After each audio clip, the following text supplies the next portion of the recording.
Axborotning uyg'unlashuvi, media, brendlash va reklama sohasiga ushbu axborotning ta'siri nimalardan iboratligini albatta ushbu bobda ko'rib chiqamiz. O'tgan darsimizda sog'liqni saqlash tizimidagi axborot yetishmasligi, ya'ni umuman sog'liqni saqlash xizmatlarini faqatgina rivojlanayotgan mamlakatlarda emas, balki rivojlangan mamlakatlarda ham juda qimmatligini va hukumatlar arzon tibbiy sug'urta muammolarini hal qilish uchun turli xil choralar ko'rishayotganligini va bu choralar ham sug'urta kompaniyalariga o'ziga xos ta'sir qilayotganligini, xususan juda davolanishi qiyin bo'lgan kasalliklarga chalingan insonlarni sug'urtalash jarayonidagi muammolar vujudga kelayotganligini, umuman bu sohadagi juda katta axborot disproporsiyasi mavjudligini ko'rgan edik. Va reklama va brendlash sohasi ham umuman iqtisodiyotdagi axborotlarni to'ldirish vazifasini bajaruvchi instrumentlardan biri hisoblanadi va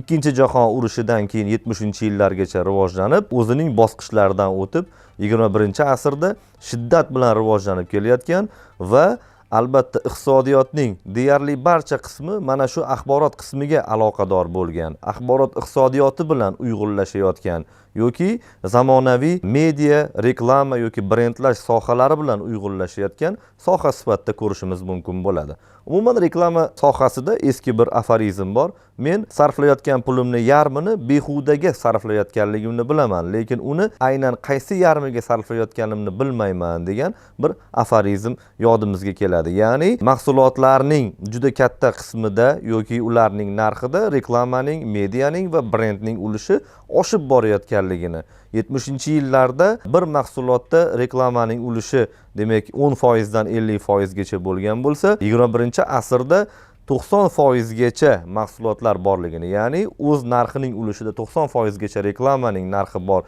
mahsulotlarni ham ko'rayotganligimizni va asosan bu ham ijobiy, ya'ni umuman iste'molchini tovar bilan tanishtirishda axborotning o'rni yuqoriligini va ularni dis-axborotdan qutqarayotganligini yoki salbiy obrazda bu axborotlar qanday qiymatga egaligi, ya'ni yolg'on yoki haqiqatligi ko'pgina vaziyatlarda savol ostida qolayotganligi e'tiborga molik hodisalarni tashkil qiladi. Umuman biz bilamizki, brendlash tizimining paydo bo'lishi, ya'ni bir tizimning paydo bo'lishi iste'molchini axborot bilan ta'minlashni yangi tizimi paydo bo'lganligiga asos soldi. Biz o'tgan darsimizda aytib o'tganimizdek, McDonald's burgerlarini misol keltirish mumkin. Albatta, McDonald'sning eng katta ahamiyati bu barcha tarmoqlaridagi gamburgerlar mazasining bir xilligi va o'sha kaloritning uzviyligi hisoblanadi. Ya'ni boshqa kompaniyalar ham gamburger tayyorlashi mumkin, uni bozorga olib chiqishi mumkin. Hatto McDonald'sdan ham mazali gamburgerlar tayyorlash imkoniyatiga ega bo'lishi mumkin. Lekin dunyoning har bir qismida McDonald's kompaniyasi gamburgerlarining mazasining bir xilligi va buning brend sifatida yaratilganligi iste'molchilarni ishonch tarmog'ini shakllantirishiga yordam beradi. Ya'ni Amerika aholisi dunyoning xohlagan mamlakatida sayohat qilib yurganida eng birinchi navbatda oltin arkalarni qidiradi. Ya'ni McDonald's gamburgerlarini qidiradi. Chunki uni doim iste'mol qilib keladi va notanish bo'lgan mahsulotni iste'mol qilish yoki sifatli yoki sifatsiz darajadagi mahsulotni iste'mol qilib qo'yish ehtimolidan himoyalanish maqsadida ham demak McDonald's gamburgerlarni tanlashga majbur bo'ladi. Yoki Malayziya yoki Indoneziyaga sayohat qilgan O'zbekiston fuqarosi albatta u yerda havoning namgarchiligining yuqoriligi, dengizning suvini qayta ishlanishi va mineral suvlarning juda xilma-xilligi sharoitida o'zimizning Hydrolife yoki Chortoq brendlarini ko'rganda yoki dunyo brendi bo'lgan Neste'ni ko'rganda ana o'sha suvni xarid qilishga harakat qiladi. Chunki u uning doimiy ichib yurgan suvlardan biri hisoblanadi. Hattoki shunday effektlar borki, mahsulotning o'zidan brendlari qimmat bo'ladi. 1997-yilda Sarali kompaniyasi o'zini sotishga qaror qiladi. Bu kompaniya ichki kiyimlardan tortib hatto sosiskalargacha ishlab chiqarish sexlariga ega bo'lgan kompaniya edi va bu kompaniya mahsulot ishlab chiqarishdan to'xtaydi va barcha kompaniyalarning mahsulotlariga o'zini brendini demak qo'yib sotishga muvaffaq bo'ladi. Ya'ni kompaniyaning strategiyasi endi mahsulot ishlab chiqarmaslik edi. Ya'ni Vyetnamdan yoki boshqa kompaniyalardan qandaydir mahsulotlarni sotib oladi va unga sarali brendini qo'yadi va sotadi. Mana shu paytda New York Times jurnali juda bir kinoyali maqola bilan chiqqan edi. Ya'ni kompaniya o'z ruhini boshqa tovarlarga baxsh etdi degan. Ya'ni bu nimani bildirardi? Brend juda qimmatli bo'lib chiqdi. Ya'ni xohlagan kiyim boshqa kompaniyadan olgan yoki sexlardan olgan kiyimlariga o'z brendini urishni boshladi va u kompaniyalar bilan shartnoma tuzib oldi. Ya'ni kompaniya mahsulot ishlab chiqarishdan to'xtadi va faqatgina brend hisobiga kun ko'rishni boshladi. Demak, brendlash siyosati 70-yillarda kompaniyalarda ommalashishni boshlagan bo'lsa, 21-asrga kelib, umuman kompaniya strategiyasining eng asosiy maqsadlaridan yoki eng asosiy strategik maqsadlaridan, g'oyalaridan biriga aylanib qoldi. Chunki insoniyat uchun ma'lum bir tovarlarni tanlaganda, mahsulotlarni tanlaganda albatta axborot yetishmaydi. Xususan magazinlarga kirganimda agar qurt iste'moli uchun menda talab bo'ladigan bo'lsa, albatta menda yangi takliflar paydo bo'ladi va magazinda aytaylik 50 dan ortiq qurt mahsulotlari mavjud bo'lsa, albatta men ermak qurti mahsulotlarini tanlashim mumkin bo'ladi. Chunki qariyb 20 yildan beri bu brendning demak sifati, mazasi deyarli o'zgarmayotganligini va meni ko'proq un qo'shilgan yoki sun'iy ingrediyentlar qo'shilgan qurtlarni iste'molidan ehtimoliy zararlardan himoya qiluvchi axborot hisoblanadi. Demak, brendlash siyosati ham rivojlangan, ham rivojlanayotgan mamlakatlarga birday foyda berishga harakat qiladi va axborotni demak iste'molchiga yetkazib beradi. Albatta, axborot ham har xil, ya'ni u yolg'on yoki rost bo'lishi mumkin. Aslida brendlashda buning ahamiyatini yo'qotadi va kompaniyalar o'z mahsulotlarini bozorga yaxshiroq yetkazib berishga, u haqida ko'proq ma'lumot berishga va ularning mahsuloti boshqalarnikiga qaraganda yaxshiroq ekanligini tushuntirishga harakat qilishadi va ba'zan o'rtadagi vositachilardan foydalanishadi. Ya'ni mahsulotini sifatini tekshirib berish va boshqa elementlar. Xususan musulmon mamlakatlarda tarqalgan o'sha halol standarti hisoblanadi. Juda ko'p Yevropada, balki boshqa mamlakatlarda bu narsaga katta e'tibor berilmas. Lekin rivojlanayotgan mamlakatlarda yoki musulmon mamlakatlarda bu mahsulotlarni sotish uchun albatta bu standartning ham mavjudligi kifoya qiladi. Ya'ni Moskvada yoki Sharqiy Yevropa mamlakatlarida flash ichimligini savdo qilishda bu brendni keragi bo'lmasligi mumkin yoki standartni keragi bo'lmasligi mumkin, ammo Sharq mamlakatlarida bu narsaga urg'u berishadi va albatta halol brendini yoki shunga o'xshagan mahsulotning sifatliligi haqidagi yoki avtomashinalarga temir tamg'a demak Germaniya kompaniyalari tomonidan, ya'ni mana shu vositachi kompaniyalar tomonidan sifat signalini bozorga yuborishga harakat qilishadi. Mana shu sifat signali o'z vaqtida 2001-yilda Nobel mukofoti sovrindori bo'lgan Michael Spence'ning asarlarida, tadqiqotlarida namoyon bo'ladi va aytadiki, kompaniyalar nafaqat mahsulotlarini reklama qilishlari, balki o'z mahsulotlarini sifatliligini anglatish uchun bozorga signal yuborishlari lozimligini e'tibordan chetda qoldirmaydi. Demak, umuman axborotlar iste'molchi falsafasini o'zgartiradigan yoki xulq-atvorini o'zgartiradigan asosiy vositalardan biriga aylanadi. Brendlash siyosati esa uning ajralmas qismi hisoblanadi. Xususan, lotereyadan qaysidir inson tux chiqqanda bu katta pullarni qaysidir kompaniyaga investitsiya qilishga harakat qiladi va u investitsion maslahatchi oldiga ofisga boradi. Albatta, ofisda marmardan iborat binolar, qimmat mebel va devorlarga impressionizm rassomchiligiga oid qimmatbaho rasmlar osilgan bo'ladi va investitsion maslahatchi albatta Italiyaning qo'lda tikilgan kostyum shimlarini kiyib olgan bo'ladi va mana shu investitsion maslahatchiga murojaat qilgan insonda ikki xil fikr paydo bo'ladi. Bu birinchisi, bu albatta juda kuchli investitsion kompaniya ekan, ularning daromadlari shundan dalolat berib turibdi va sharoitlarni ko'rib, ularning jiddiy faoliyat olib borishi haqida ishonch hosil qiladi va ularga investitsiya uchun mablag' berishga qaror qiladi. Ikkinchi, demak, o'y nimadan iborat? Bu hashamat albatta men va menga o'xshagan investitsiyalar hisobidan qoplanadi. Qanday qalloblik.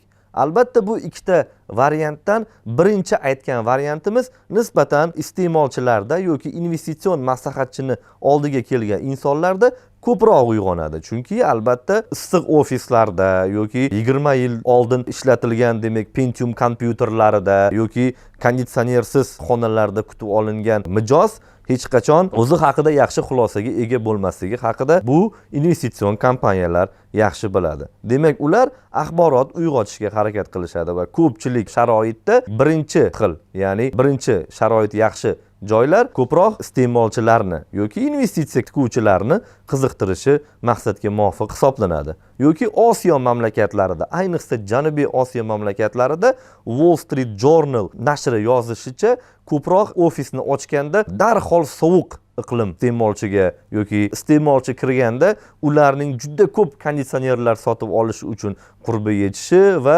hashamatli binoning har qanday joyini sovutishga bo'lgan demak qulay biznesni yaratib qo'yganligi uni ongida ushbu sohaga nisbatan yoki ushbu kompaniyaga nisbatan qandaydir simpatiyani uyg'otishi Wall Streetning nigohidan qochmaganligini ko'rishimiz mumkin bo'ladi.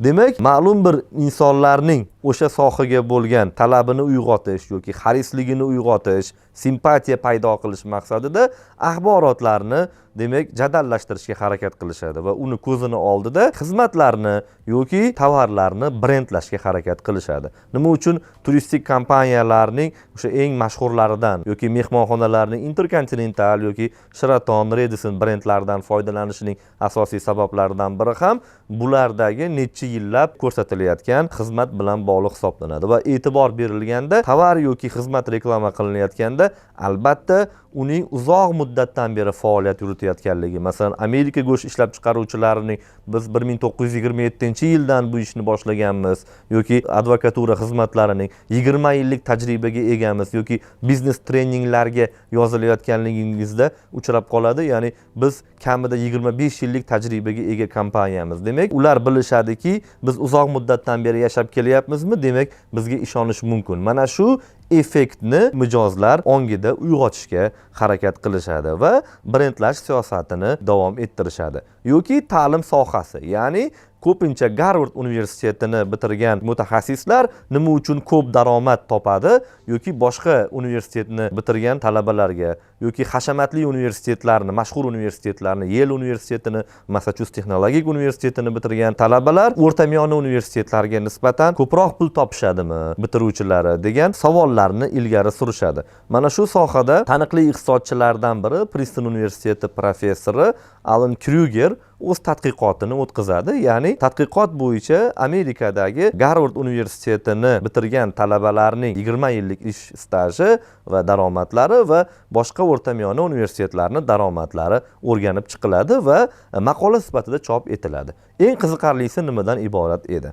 Iqtidorli, iste'dodga ega bo'lgan insonlarning daromadlari deyarli o'zgarmaganligini ko'rish mumkin bo'ladi. Ya'ni iste'dodli insonlar o'rtacha universitetda ham, yuqori daromadli universitetlarda ham, nufuzli universitetlarda ham o'qiganlari bilan ularning daromadlarida deyarli katta farqlar sezilmaydi. Faqatgina kam ta'minlangan oilalardan chiqqan insonlarning holatlari bundan mustasno edi. Chunki kam ta'minlangan oilalardan chiqqan insonlar nufuzli universitetlarni bitirganlari ko'proq daromadga ega bo'lganlarini ko'rish mumkin edi. Chunki ular yetarli networkingni shakllantirguncha, o'sha muhitga tushguncha, o'z biznes infratuzilmalarini tuzguncha yetarlicha odamlarni ishontirishga majbur bo'lishadi. Shuning uchun ularda bir oz vaqt yo'qotish sezilib qoladi. Lekin iste'dodli insonlarning o'rtasidagi deyarli bunday farq sezilmaganligini Amerika Qo'shma Shtatlari universitetlari isbotlab berishadi.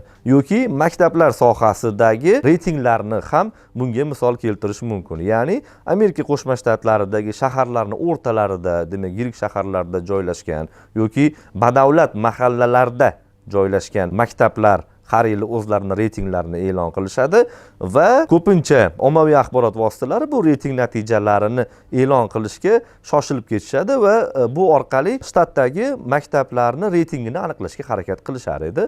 Va ajablanarlisi shunda ediki, reyting natijalarida juda katta tafovutlar ro'y bermaydi. Ya'ni hashamatli maktablarda o'qigan insonlarning umumiy reytingi ham yoki shaharning chekkasidagi maktabning shkafini ichida yoki koridorda o'tkazgan asosiy o'quvchilari bor maktablarning ham umumiy reytinglari ulardan juda katta farq qilmasligini ajratib chiqaradi. Yoki umuman Toshkent bozoridagi hozirgi holatni ham misol qilib keltirish mumkin. Ko'pchilik 110-chi, 60-chi, 94-chi yoki 50-chi mana shunga o'xshagan maktablarga ko'proq bolalarini berishga harakat qiladi. Lekin aslida o'rta maktabning boshlang'ich maktabdagi ulushi unchalik katta farq qilmasligini ko'rishimiz mumkin. Chunki ba'zi bir maktablar hatto u maktablardan ham qolishmaydigan natijalarni ko'rsatishini yoki bitta narsani bilishimiz mumkinki, Amerika Qo'shma Shtatlari, Britaniya, Germaniya kabi rivojlangan mamlakatlarda ham yoki rivojlanayotgan mamlakatlarda ham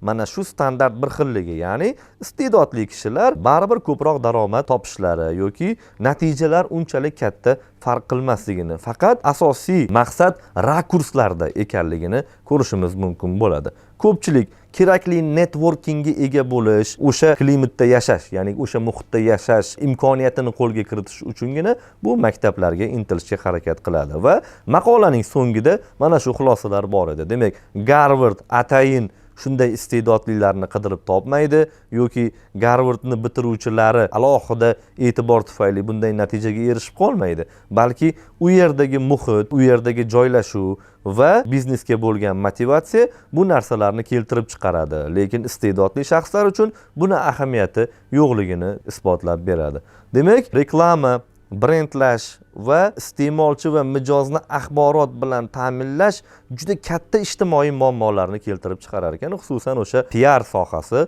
ya'ni public relation sohasini, jamoatchilik bilan aloqalar sohasini bunga misol qilib keltirish mumkin.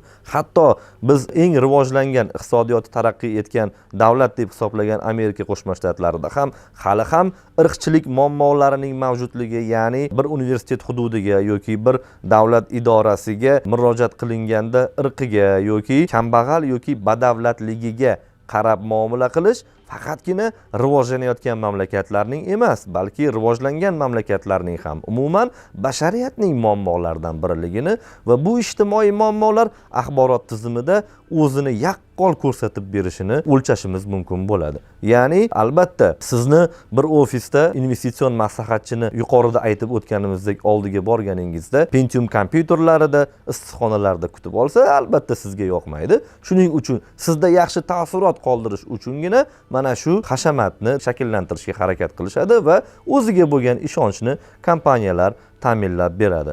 Va rivojlanayotgan mamlakatlarda ham. Ya'ni ba'zan shunday misollar keltirish mumkin. Xususan har doim ikkita mobil telefon ishlataman, Samsung va iPhone'ning so'nggi rusumini. Va bir gal ro'yxatdan o'tkazish uchun, ya'ni o'z farzandimni maktab platformasiga ro'yxatdan o'tkazish uchun Samsung telefonini uzatib yordam so'raganimda, u xodim menga kompyuterda hozir uzilish borligini va albatta unga murojaat qilishim kerakligini va keyinroq harakat qilishim kerakligini menga tushuntirib o'tdi. Lekin keyingi safar mana shu holatda iPhone'ning so'nggi rusumi orqali unga ko'rsatib, mana shu ishni iltimos qilganimda, u bajonidil ishni bajarib berdi va hatto menga 2 marta jilmayib qo'yganligini ham ko'rishim mumkin bo'ladi. Demak, bu muammolar faqat rivojlanayotgan mamlakatlarda emas, balki rivojlangan mamlakatlarda ham sayyoradagi ijtimoiy muammolar hisoblanadi va eng katta shov-shuvli muammolardan biri bu o'sha axborotning sifati hisoblanadi. Chunki axborot oqimi borgan sari rivojlanib kelayotganligini, ya'ni masalan Toshkentda 2017-2018-yillarda Instagram faollashishni boshlagan, ya'ni 2016-2015-yillarga nisbatan va 2019-yilga kelib mana shu Instagram tufayli juda ko'p bizneslar paydo bo'lganligini, hozir asosan ko'pchilik o'z biznesini mana shu Instagramning targetlash va boshqa SMM tizimlari orqali rivojlantirayotganligini ko'rishimiz mumkin va asosan biz quyidagi elementlarga duch kelamiz. Demak, u kompaniya albatta juda katta tajribaga ega va u kompaniyaning mahsulotlari boshqalarnikidan farq qiladi va u kompaniyadagi o'sha mahsulot ko'rsatayotgan yoki xizmat ko'rsatilayotgan ofis yoki muhitni ko'rganimizda, u albatta hashamatli ekanligini ko'rishimiz mumkin bo'ladi.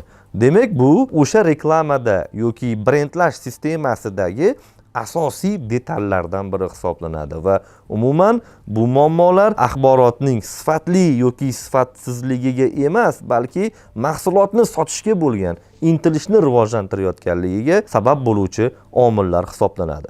Xulosa qilib aytganda, axborotning uyg'unlashuvi doimiy muammolarga duch keladi. Sog'liqni saqlash, ijtimoiy tizimlar, axborotdagi tovar va xizmatlarni sotish usullarida mijozlarni, ya'ni iste'molchilarni axborot bilan ta'minlash zanjirida juda katta muammolar borligini ko'rishimiz mumkin bo'ladi. Bunga ijtimoiy muammolar ham sabab bo'ladi. Ya'ni ikki inson uchrashganda bir-biri haqida deyarli hali ma'lumotlar bilmaydi yoki yangi biznes haqida biz hali aytarlicha ma'lumotga ega bo'lmaymiz va bizni ko'prik sifatida mana shu axborot uyg'unlashuvini ta'minlovchi media, o'sha PR sohasi, o'sha SMM sohasi va brendlash sistemasi hisoblanadi va har doim ham bu brendlash sistemasi juda katta foydalar uchun sifatlarni yashirishni istisno etmaydi. Ya'ni bu axborotlarni to'g'ri va noto'g'riligi bu boshqa savol ostidagi bir tizim hisoblanadi. Demak, axborot ko'paygan sari unga bo'lgan shaffofligiga bo'lgan